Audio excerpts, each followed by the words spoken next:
Coming to you live from my apartment. It's Rob Has a Podcast, and now here's the guy who is offering pesos for pesos, but not getting any takers. I'm Rob Cesternino here with our Amazing Race 28, Episode 3 recap, and it was a very exciting finish to the mat tonight on the Amazing Race. I felt like that was very strong. But a lot of tension there in the fourth quarter there in the Amazing Race. And here with me to break it down is our chief Amazing Race correspondent. Here she is, the great Jessica Liese. Yeah, hey, sorry I was a little bit late getting here tonight, Rob. I was busy shopping online for handbags. Yeah, well, that's easier than going to the store, I think, to go and try to find one, right? Yeah, it's a little bit easier. Yeah, you don't miss the vendor. Right. All right, well, we're going to be talking about the second week of Columbia on the Amazing Race 28, and, of course, taking your questions along the way. Here on Rob Has a Podcast, we've got the chat room going here on robhasawebsite.com, plus we are also going to be taking your comments from Twitter, hashtag RHAP. We also have on the YouTube video at robhasawebsite.com/YouTube. Alex Kidwell is sitting in for Scott St. Pierre tonight, so he's going to be manning the comments tonight. So a lot to do as we recap another strong episode, I think, here in Amazing Race 28. Right, Jess? You still bullish on TAR 28? Yeah, the more I see of this season, the more I like it. I'm having a really great time with it so far. Okay. A little bit of a stumble for Team Rob in the Fantasy League because Darius and Cameron, really this was like a final destination type thing for them where they were supposed to lose last week, and then fate did catch up with them this week. Yeah, I don't prefer to think of it as a stumble for your team. I think I would prefer to think of it as a surge for my team. No, I prefer to think of it as a stumble for all of us because I like Darius and Cameron, but maybe the Amazing Race was not their game.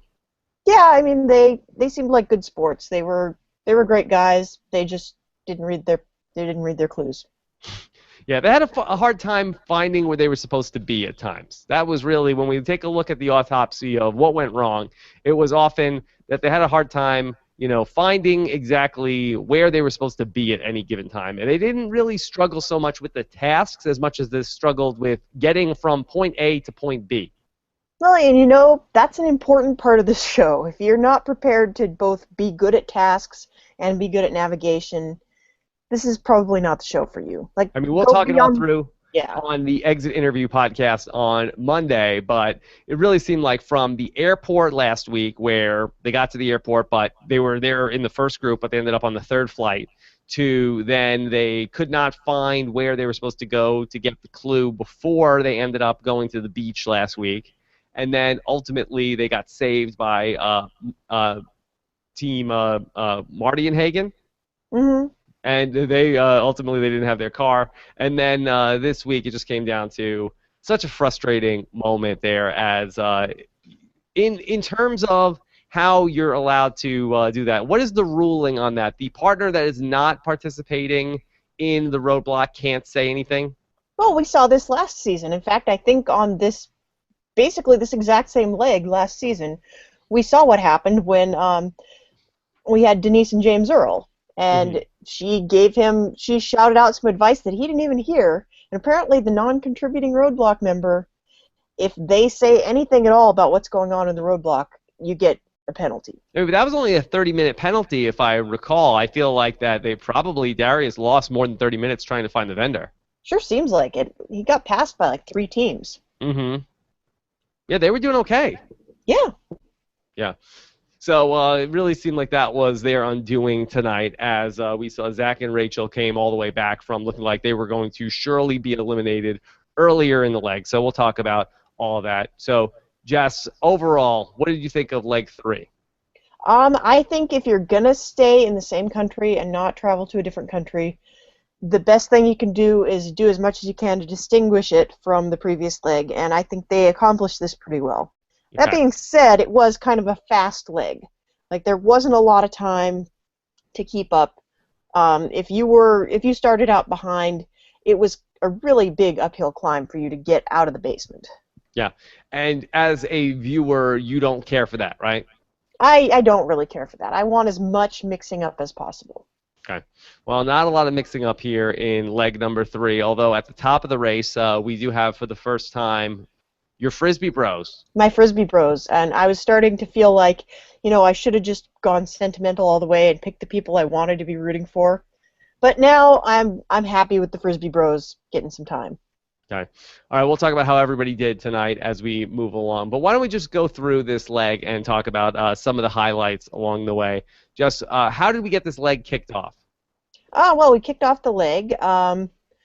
We had people making their way on foot to Plaza San Diego, and they were then directed to a local fort where they had to search around in the catacombs for their next clue. And this looked like, if you don't like tiny spaces, you're not going to like this. I don't know how tall these people were that built the fort, but they had to be fairly short on average, because I think even the really tiny girls were crouching down to get through these things.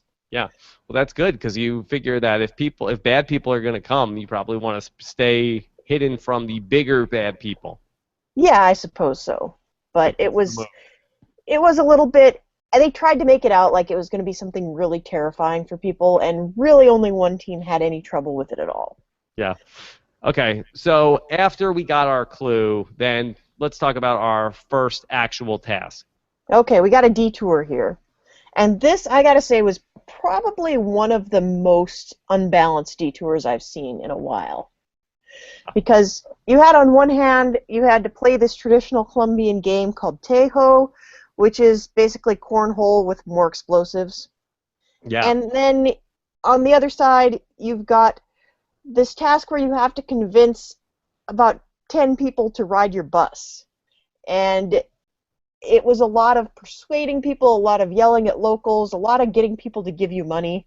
And the getting people to give you money tasks, those are generally pretty unpredictable.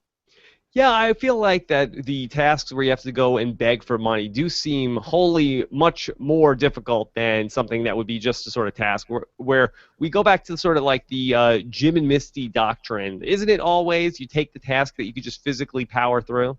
Yeah, I think it's definitely something that requires brute force over skill. Yeah. Is always the better way to go, I think. Jess, how are you at playing cornhole? Have you ever participated in that game? No, I've played a fair amount of cornhole. There's a couple of bars that have a cornhole set, and yeah, it's pretty fun. It's I think it's more fun the drunker you are, but really, honestly, I'm more of a bocce girl, but I've enjoyed the cornhole. I don't think I've ever actually played it in real life. I'm pretty sure I did have in Big Brother 13, they made an app where you could play cornhole on your phone, and the people from Big Brother, like Brendan and Rachel, where you would get the thing in and Rachel would be like, "Yay, you did it!" If you got it wrong, would she cry? I don't think she would cry, but I think that they would cheer for you if you did. I don't know. They play a lot of cornhole in the Big Brother backyard. Yeah, well, it's cheap. It's hours of entertainment. Yeah, I think they've done it for HOH and Vito also on the Big Brother. That's fantastic. So, but they've never added explosives to it, which I think is an exciting element. Yeah, I think they should be taking notes here. Like this could make it much more exciting, because the explosive element, like, people got really excited. Like, I don't think I've seen anybody get that excited when they score a cornhole point. You mean those excitement from the explosives? Yeah. Yeah. What do you except call except terror on the part of Tyler, because every time loud sudden noises he does not like. So. Yeah, it was like that scene in Boogie Nights where they go to the guy's house to rob him. Okay. So then, once the teams had to deal with that, and we'll talk more about the bus, or should we talk about the bus here, because that seemed like it was in practice as well the harder task. Yeah, the bus just seemed so much harder, and you don't know like where the bus is going, who's going to be there when you go there. Yeah. Like if you go through a huge crowd, okay, fine, but you could be going down back roads and there could be nobody for miles around. Yeah. Aaron and Jocelyn talked about the bus. They said it was the most fun thing they ever did. They want to do it all the time. They loved working on the bus. Yeah, they seem to have a little bit of the the flight attendant gene in them, where they were sitting people down and giving them a whole spiel about bus safety and about comfort, and they've got a gift. If this clever thing doesn't work out, They can Yeah. go work for, I'm sure they've got a couple angles on Southwest.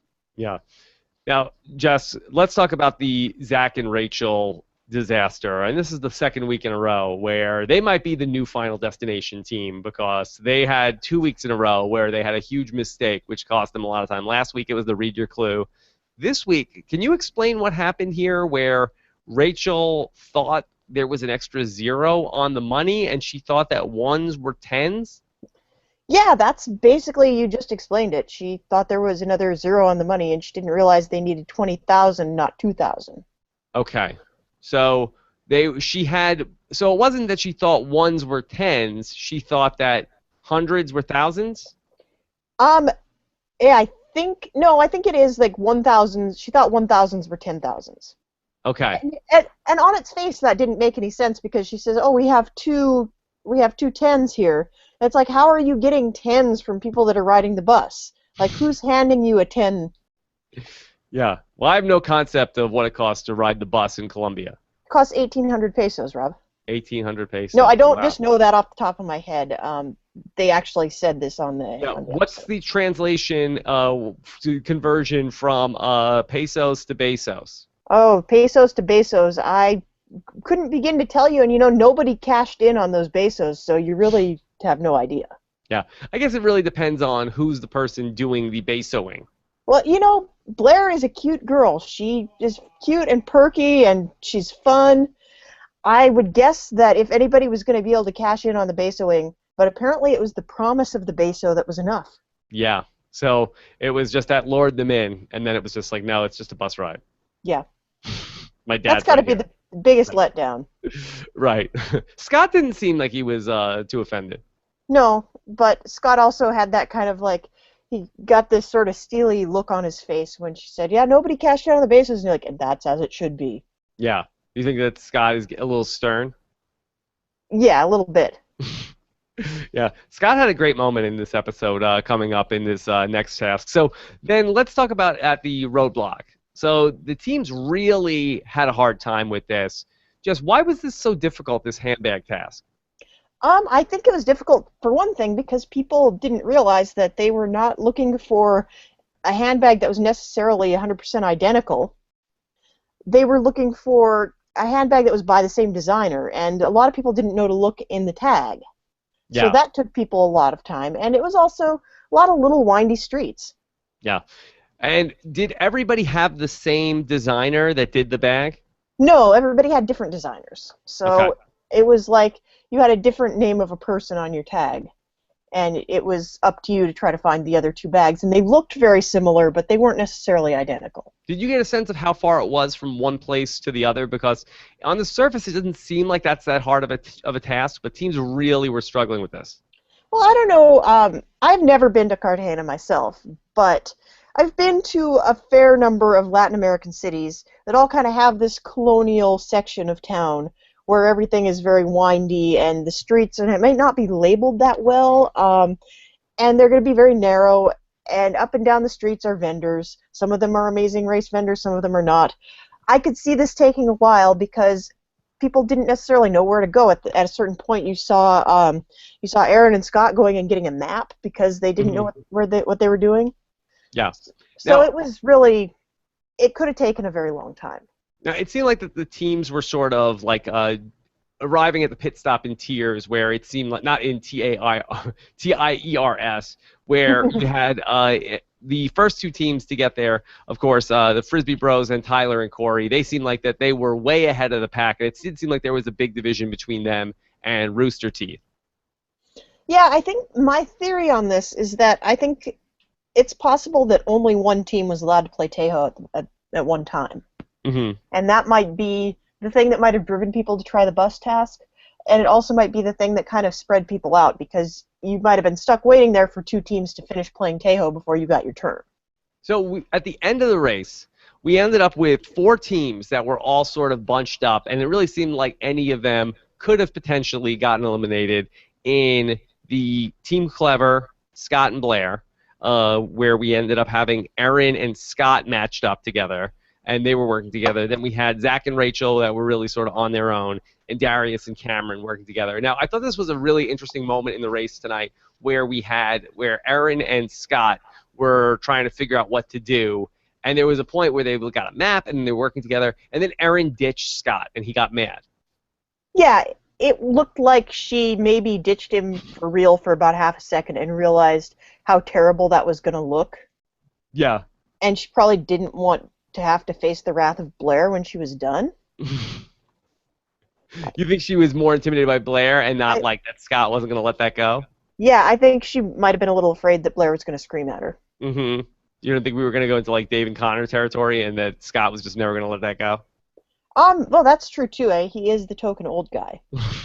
Yeah. But we had a little bit of collaboration on several fronts. We also had Jessica and Cole were working together on the Roadblock, and she was working with him kind of almost to a fault, where she said, she found all of her bags first, but she stuck with him for a while because she figures if you're not the last team, it's okay to kind of go out of your way to help somebody else. And I can see the point there, but I'm not sure I would have done that. I feel like that's the kind of thing that me and you obsess about, but I feel like in practice it doesn't ultimately cost them that much time, and it's just something that makes them be more likable on the race to the other teams. Yeah, I mean, you're absolutely right about that. It's not going to really...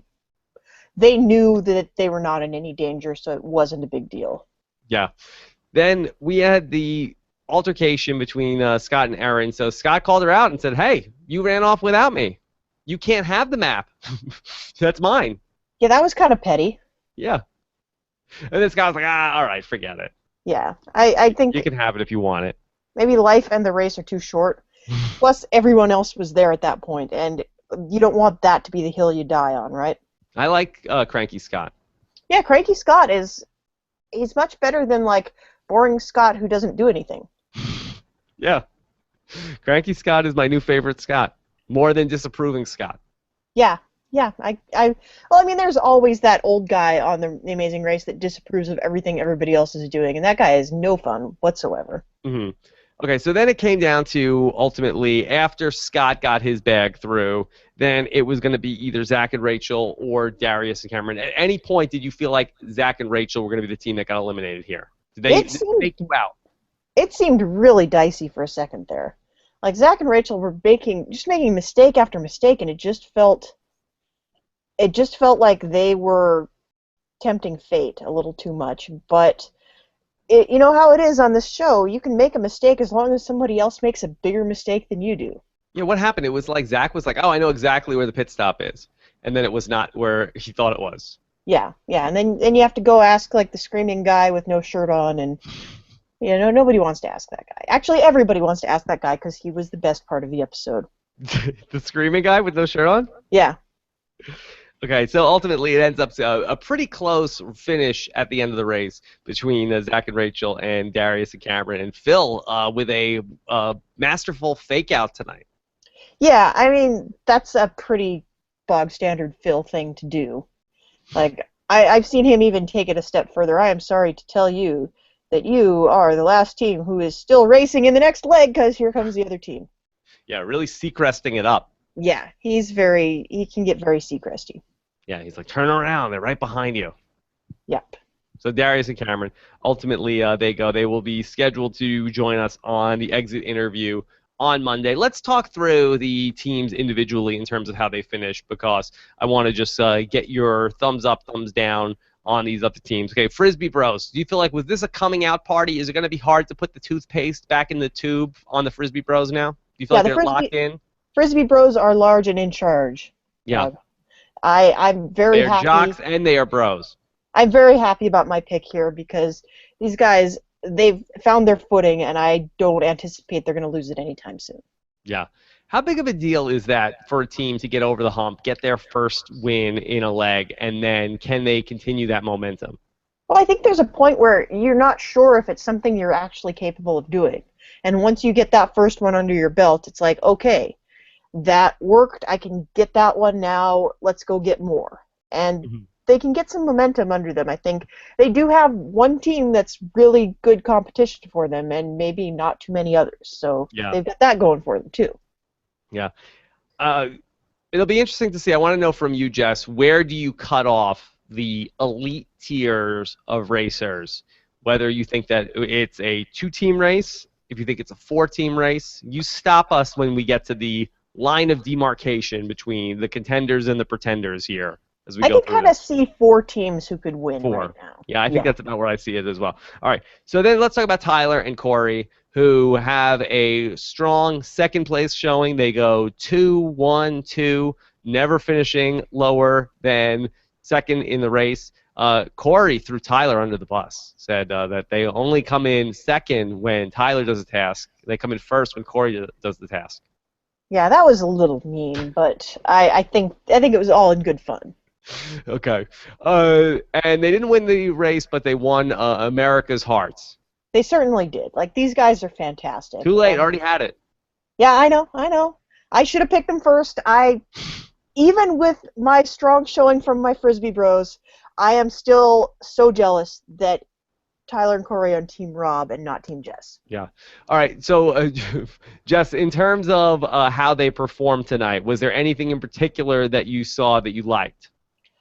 This was just one of those legs where if you dropped behind a little bit, you're not going to have an easy time of making that up unless somebody does something stupid. So I think they just got a little bit behind at the very beginning of the leg and never quite managed to get back where they were. Okay. This was also a leg where Rooster Teeth, they had a little bit of a trouble getting to the pit stop. And it seemed like a gap between 2 and 3 here. It seemed like 1 and 2 were pretty close. But Rooster Teeth, another strong showing for them. Yeah, Rooster Teeth are solid. They're the equivalent of, like, and they are a little bit older than most of the pack, but they are the equivalent of that kind of young dating couple who's not really necessarily the most dynamic and exciting team. Like, they don't have the most personality, but they're just good, solid racers, and you're happy to see them succeed. You can't really say much bad about them. I know for a fact that they are much funnier and more interesting people than the show is letting them be at this point. So I'm hoping we'll see a little bit more personality from them going forward. Yeah, and they're lurking. They're like the newscasters right now. Yeah, they're totally the newscasters. That's the perfect analogy. You know, they're right there. They're sort of like drifting off like the first 2 teams. Like, they're right there, and they're like positioned where they could be the team that makes a move at any point. Right. They could surge ahead, or they could just like get second and third for the entire rest of the race and pull it out at the very end. We've seen that happen. I feel like now at this point, our top 3 teams, I think these are the 3 teams that don't really have a major flaw. Whereas the 4th team, Dana and Matt, they're a strong team, but I feel like that they are a team with some warts. Yeah, they are definitely, their biggest obstacle to winning this race is going to be each other. Yeah, and I feel like they're contenders. They could win this thing. Yeah. And we've seen like Dave and Rachel win this team or win this race and be fighting the whole time. That definitely can happen. But I feel like that of the 4 teams that I think could win the race, I think I would probably handicap the Dana and Matt team to have the worst chances of those 4. Yeah, longest odds on them, but they are still in it. And I think even despite their own best efforts at sabotaging themselves, they are, they're racing very, very well. And I can't even imagine, and in those cases, I don't know if it would even help them if they stopped yelling at each other. Like, maybe this is just how they communicate, and if they were unable to yell at each other for some reason or they decided to stop, maybe it's like cutting their hair. Maybe they lose all their strength. Wow. If they stop fighting. Yeah, maybe they stop fighting, they stop racing well.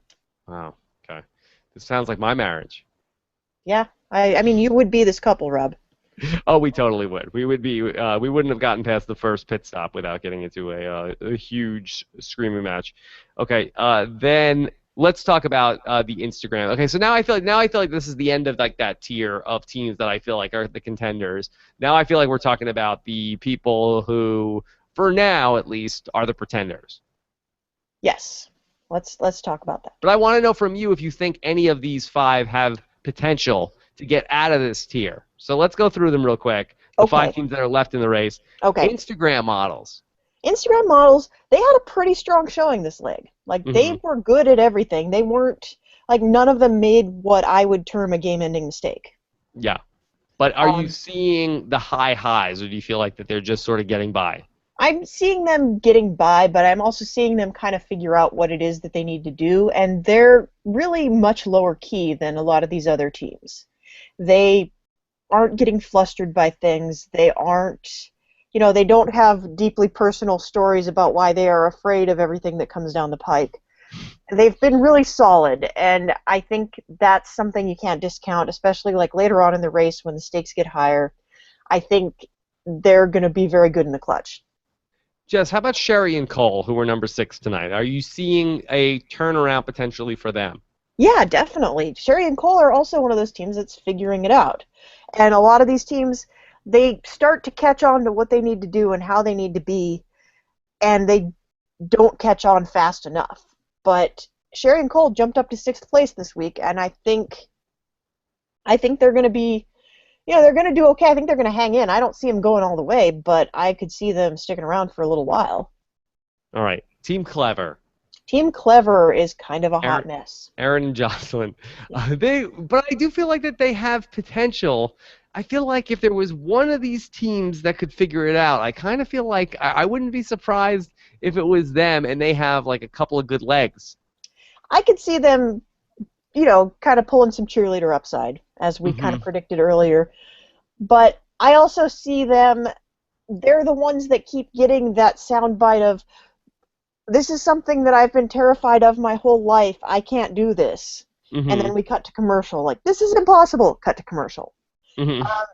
And we've seen teams go very far on that soundbite. We've seen, like, Amy and Maya got that soundbite pretty much constantly, and they ended up winning. So it's not out of the realm of possibility. And I think they are very smart, and I think they are very adaptable, but it just seems like they've had a really rough couple of legs. What with Aaron's entire list of phobias being like writ large for everyone, in the viewing audience to observe. Yeah. That's a little rough. Did you like that they were willing to give out huggos on the race, coming on the heels of last week when Marty was on the race-o? I'm a big fan of El Huggos. Yes. Okay. Then, Scott and Blair. Scott and Blair. I'm not feeling optimistic about Scott and Blair. Well, what do you think about them? Because they were last in the first leg. It was non-elimination. And then it seemed like that there was a little glimmer of hope last week where they rose to 9th. But now they sort of end up here at 8th. Do you feel like they sort of stalled out in terms of momentum, and it's just a matter of time until they get down to like 8 teams that they'll be eliminated? Well, technically, we do have to acknowledge that is steady improvement, going from 10th to 9th to 8th. But I haven't seen anything out of Scott and Blair that makes me think there's some hidden depths to their racing abilities. What I see is, like, Blair not even wanting to carry her own pack, making her 58-year-old father do that for her, and going to the base well pretty fast. Yeah. And it already feels like she's over it. Like, at this point, it seems like she's just kind of, she's there because she has to be.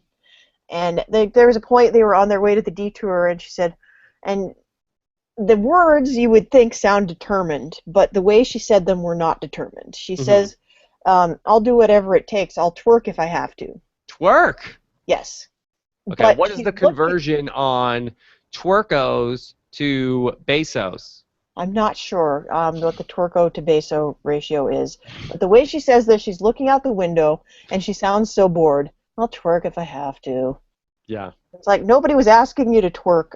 Nobody was really asking you to beso either, but, to her credit, she did get people onto that bus. And she didn't even actually have to give out the besos, so that was pretty impressive. Or the twerking. Yeah. That being said, there aren't going to be a lot of twerking and besoing detours left. No. All right. Jess, is there anything you could tell me to get me pumped up about Zach and Rachel again? Zach and Rachel were your terrible pick, Rob. It's not my job to make you feel good about that. Well, why? I mean, as a friend, I'm asking you. I'm asking for some sympathy. Yeah, well... Pump me up about Zach and Rachel. And, silver lining. As the captain of the competing team, I guess I could make you feel good about this pick. They're nice to each other. I guess you could say that about them. I haven't seen them turn their frustration with the race on each other, and that's a really important skill that certain other racers on your team don't have. Leave Dana and Matt out of this, Jess. All right. And I noticed that Zach is one of these people, like, he's getting recognized everywhere he goes. I've never heard of this guy because I'm not The Final Cut King. I'm not hip with the vines. Mhm. So I thought that was kind of amazing that people, like, they're using a little bit of the Rob and Amber cred to get ahead. Like, that guy got on the bus because he recognized Zach. Yeah. So, that's pretty good. And I think they're very smart. I think they're just out of their element, and they could, if somebody else makes a big mistake, they could certainly be around long enough to figure out what they're doing wrong and get a little bit better. But if these guys were your winner pick, I would be like, have you learned nothing in the 3 years that we've been doing this? All right, let's get into some of the questions. Alex has been putting together the questions, hashtag RHAP, or also on our YouTube channel, leaving us a comment. Let's get into it. Jess, we'll start this off with Alex. Alex G wants to know, how many times will they show a team getting recognized by a local and then taking a selfie with them? We should get a point for that. Yeah. I can't believe we don't have a point system for people getting recognized, because that's happened enough times now that it's probably going to happen every episode. Mm-hmm. So, how many more times do you think we'll see it? You think we'll see it a lot more? I think we'll see it at least once an episode from here on out. Okay. Let's take a question from Jackson Kruger, who says, I wish I liked anything as much as Blair liked it when people got on the bus. I saw that. That was very funny. Yeah, you said she wasn't enthusiastic. She was enthusiastic in the heat of the moment. When she started throwing out the promise of Bezos, that kind of perked her up. But on the way there, she was kind of phoning it in. Maybe she was spent after being so excited people got on the bus. This was on the way to it, so I don't know. That excitement came from somewhere else. Okay, she dug deep. All right, this is from Chicken_Morris on Twitter. Survivor Chicken said, "Can we call this season Yellers versus Screamers? So many loud teams." Well, that might speak to the state of social media. I think especially on Vine, on Twitter, on Instagram, you only have like a couple seconds to get somebody's attention. It's true. It might be the reason that so many of these teams did so well on bus task, because they're used to having 6 seconds to get your attention. Yeah, I think that's conducive. It's the same skill set. Indeed. Okay. All right, this is from GY64, George Wise, who says, what makes having 2 legs in the same country more acceptable? Is it if it's like a new country like Colombia? Yeah, I think it's more acceptable if it's a country they've never been to. And especially someplace like Colombia where there's a lot to do. And if we did 2 legs in like Germany or India or China, you've been to those places a dozen times before Amazing Race. There's only so much time you could spend there before it feels like it could be any season. And this is already, this is Colombia, this is different. We've never been here before. Let's make the most of it. So I was totally happy we spent another week there. Okay. Let's take another question. This one is from Ashley Bedazzle, who says, do the legs seem a whole lot easier this season compared to last season? Jess, have you noticed in the social media season the legs are easier? I think this week the leg felt a little easier, but I don't think that's been true on the whole. But they struggled, I felt like, so much. Yeah, they did struggle. Well, this week the tasks I thought were mostly pretty easy. The struggle was all things they would have struggled with regardless of the difficulty level of the task. So this week I thought was easy. The whole race, I don't think so. Okay.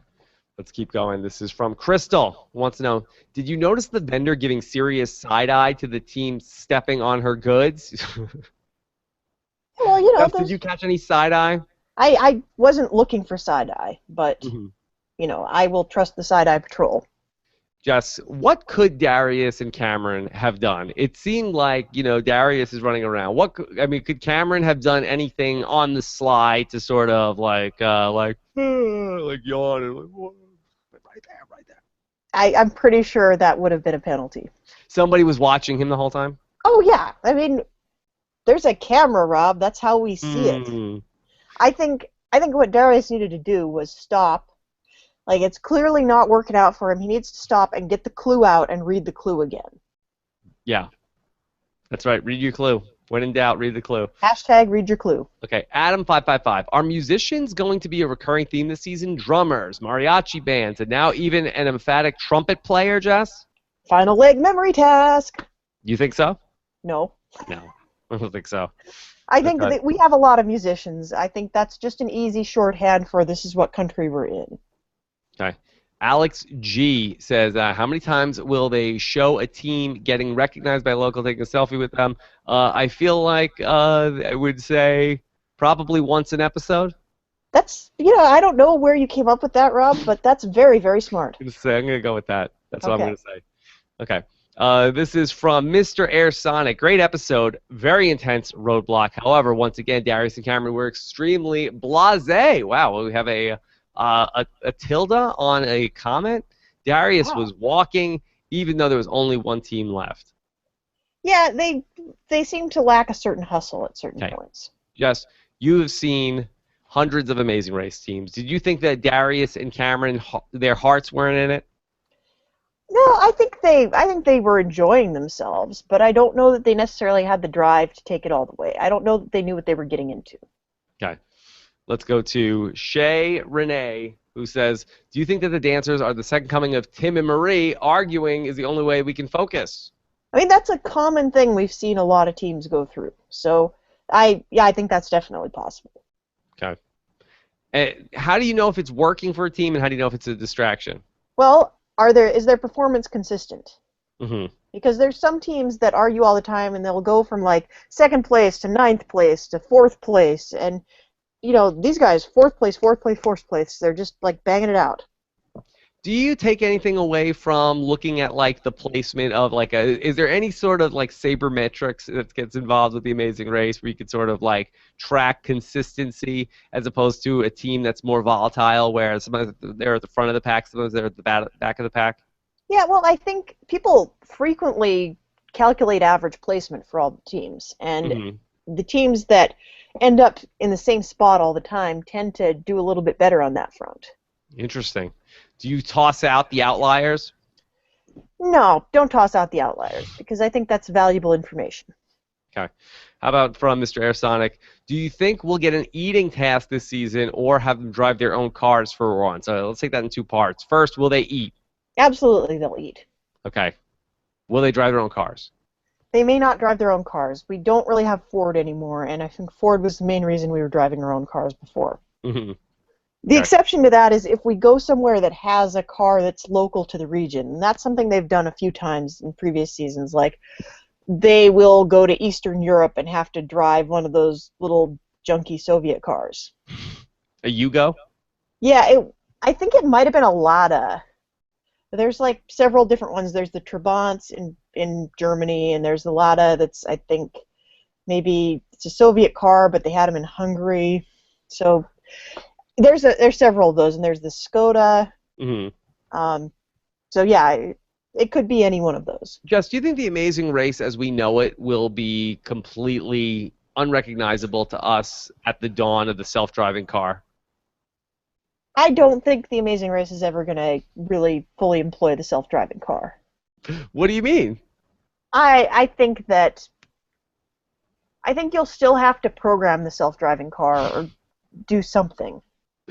Okay, we'll see. We'll see how that goes. Randy Nuppel wants to know 111.86 in the Amazing Race fantasy draft. Rob leads Jess.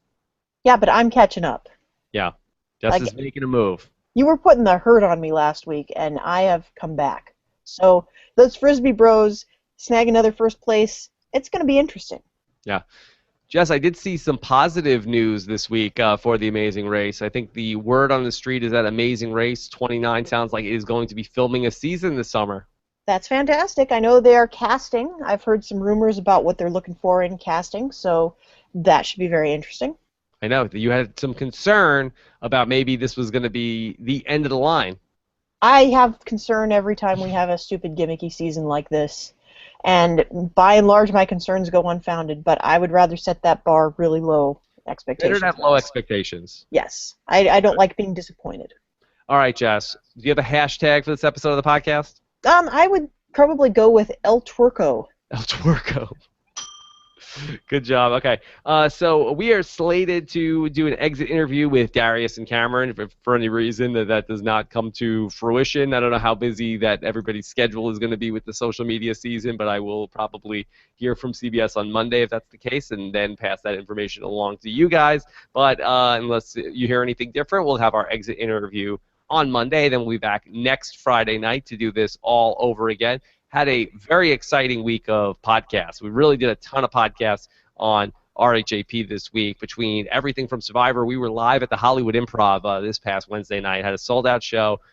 Great times. Jesse, did you enjoy the live Survivor Know-It-Alls? Yeah, that was a lot of fun, and it was fun in a different way from the New York ones because you got some different Survivor alumni up there, and I thought it sounded like a great crowd and a really fun time, and I'm bummed to have missed it. Everybody was into it. It was a really good audience. Hot room, they say. Yes, it sounded like it. Yeah. And then don't miss our Survivor recap, Natalie Anderson and then Antonio Mazzaro on the voicemails. Plus, we also, earlier tonight, just right before we came on here with The Amazing Race, myself and Jordan Parhar and Alex Kidwell talked about Big Brother Canada 4. That show will premiere this Wednesday night. Jordan Parhar is doing a lot of coverage himself on reality TV wrap-ups, including a live Big Brother Canada fantasy draft with a bunch of Big Brother Canada and Big Brother US alumni. That's coming up on Saturday at 5. Check out follow Jordan Parhar on Twitter if you want to find out more about that. Jess, anything else? Oh, yeah, listen to Jessica Liese on post-show recaps talking about the Walking Dead book club. Oh, that's right. I'm doing that too. Yeah, look at you. Look at me. Of course, Josh Wigler and I are going to be live for more Walking Dead on post-show recaps this Sunday night as well. And look for maybe we might have another RHAP podcast coming up over the weekend. I might drop another a little surprise on you guys over the weekend too. So we got a lot going on. We are in the thick of it. Amazing Race is going on. Survivor's going on. Big Brother Canada is going on. And that's just on RHAP. So a lot happening. Thanks so much for checking this show out tonight. Thanks, Alex Kidwell, for manning the social media. Follow Jessica Liese on Twitter, @HaymakerHattie. I'm @RobCesternino. Looking forward to reading what you guys have to say in the comments, and we'll talk to you soon. Take care, everybody.